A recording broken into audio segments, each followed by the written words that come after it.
Business notice number 2, standing in the name of Justine Davis, to move a motion concerning improving decision-making, integrity, transparency and accountability in our Parliament. I call the member for Johnston.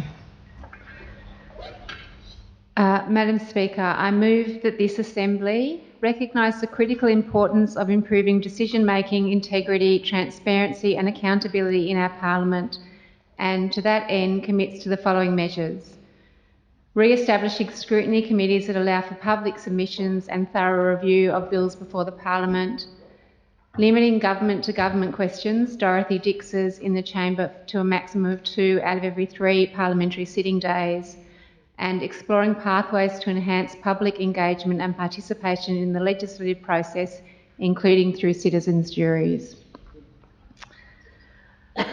Madam Speaker, in 2017, the government introduced scrutiny committees based on the recommendations of its own Opening Up Parliament to the People Committee and also the recommendations of the subsequent Standing Orders Committee. At that time, the Chief Minister said scrutiny, accountability and transparency is a crucial feature of a healthy democratic society. It protects against corruption and wrongdoing and produces better decision-making and greater benefits to the community. Scrutiny committees are used in the Queensland Parliament, which, like the NT, is a unicameral chamber. That is, it only has one house. This means that we do not have the checks and balances and the accountability that's brought by having 2 chambers. This need for checks and balances is even more important when we have a Parliament where one party has the overwhelming numbers. To ensure good democratic process, we need to ensure that all voices are heard. We saw the value of the scrutiny committees in this Parliament firsthand during the 13th Assembly. Their presence significantly enhanced our legislative process, allowing for a thorough examination of government actions and policies. Between 2017 and 2020, the scrutiny committees reported on 81 bills, received 1,179 submissions and recommended changes to 56% of bills. And of the 194 amendments recommended, the Assembly accepted 166, 86% of them. We heard over and over again in this election that people were sick of politicians that did not trust them to act in their interests. We have the opportunity to change that in this chamber. Scrutiny committees are one way to ensure that our leaders are acting in the best interests of the people. They provide a structured forum for examining legislation, for enabling input from all stakeholders, and to consider both the intended and unintended consequences of any laws before this Parliament. If we had had the opportunity to refer the 5 bills that we have been asked to vote for on these 2 weeks, I believe we would be making better, stronger, more informed law. I welcome the CLP's announcement that they will re-establish the Legislative Scrutiny Committee from the next sitting of Parliament. As proposed by the opposition on the first day of this Parliament, I would like to see an added member from the crossbench to ensure that it is not dominated by government members and can properly counterbalance the chamber. I did hear the Leader of Government Business advise this would be considered, and I'm looking forward to his response on this. I believe that re-establishing this committee is a clear commitment to a more accountable government, one that values the voices of the people it serves, and I look forward to serving on this committee with fellow members of Parliament and being able to enhance our democratic process and increase trust in government. Mr. Deputy Speaker, I also move that this Parliament limit government-to-government question times in this chamber to a maximum of 2 out of every 3 sitting days. This is a crucial step towards ensuring transparency, accountability and the integrity of our parliamentary processes. As you may all know, the term Dorothy Dixer originates from a popular advice columnist who was known for answering questions posed by readers, but questions she had written to herself. In our parliamentary context, a Dorothy Dixer is a question posed by a government backbencher to a government minister, typically designed to showcase the government's policies and achievements rather than to scrutinise them. While it's important for us to celebrate successes, we must also hold ourselves accountable and engage in robust, open dialogue. In 2016, our Legislative Assembly introduced a sessional order aimed specifically at reducing the frequency of these Dorothy Dixers in the interest of fostering a more balanced and democratic discourse. This order clearly prohibited such questions on one day of each sitting week, ensuring that we prioritise genuine scrutiny over self-congratulatory rhetoric. Regrettably, this sessional order was not reintroduced at the beginning of the 14th Assembly or the 15th Assembly in October 24.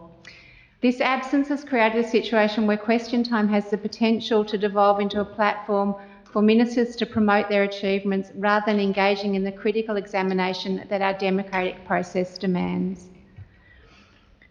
By reintroducing this sessional order, we can reaffirm our commitment to good governance. We acknowledge that the role of Parliament is not just to celebrate successes, but to engage in thorough oversight, ask tough questions and address hard truths.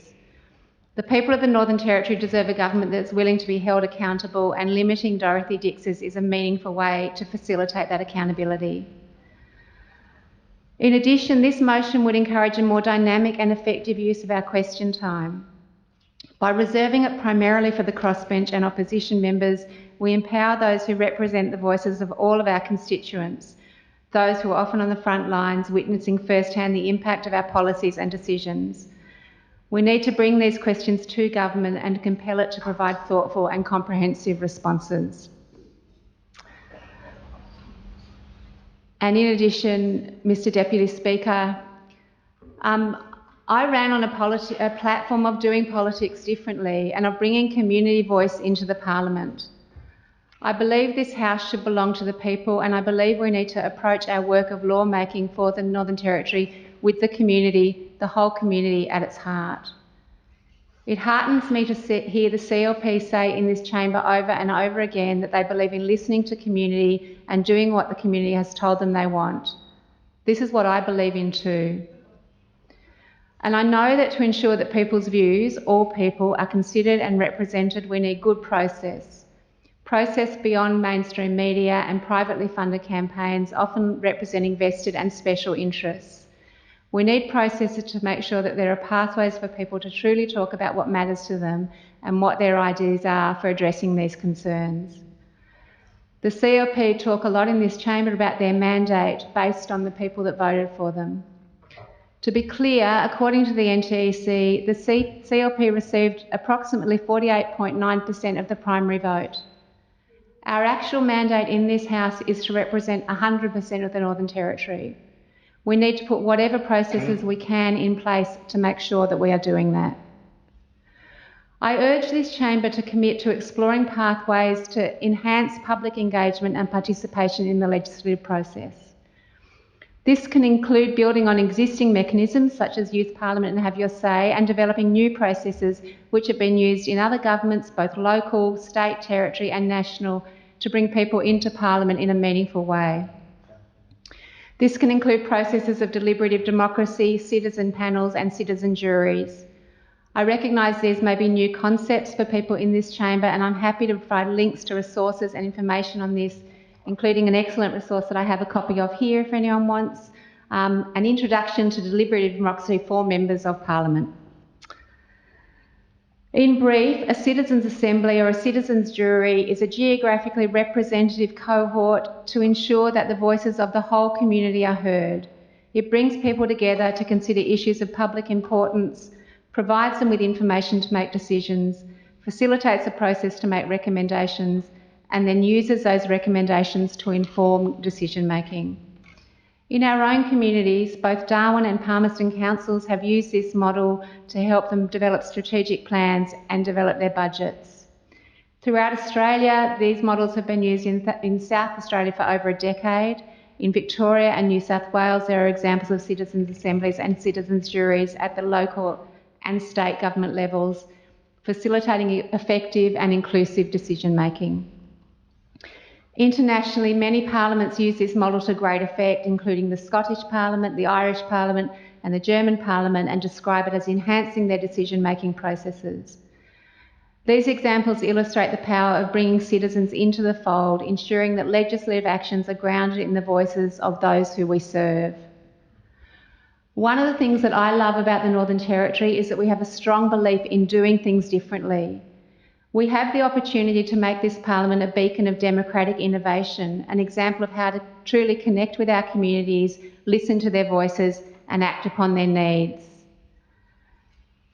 In closing, I invite you to join with me in committing to this vision of deliberative democracy and create the structures necessary for meaningful public engagement. Together, I believe we can reshape our legislative processes to reflect the diverse voices of the whole Northern Territory, and I urge every member of this chamber to join me in this endeavour. Thank you.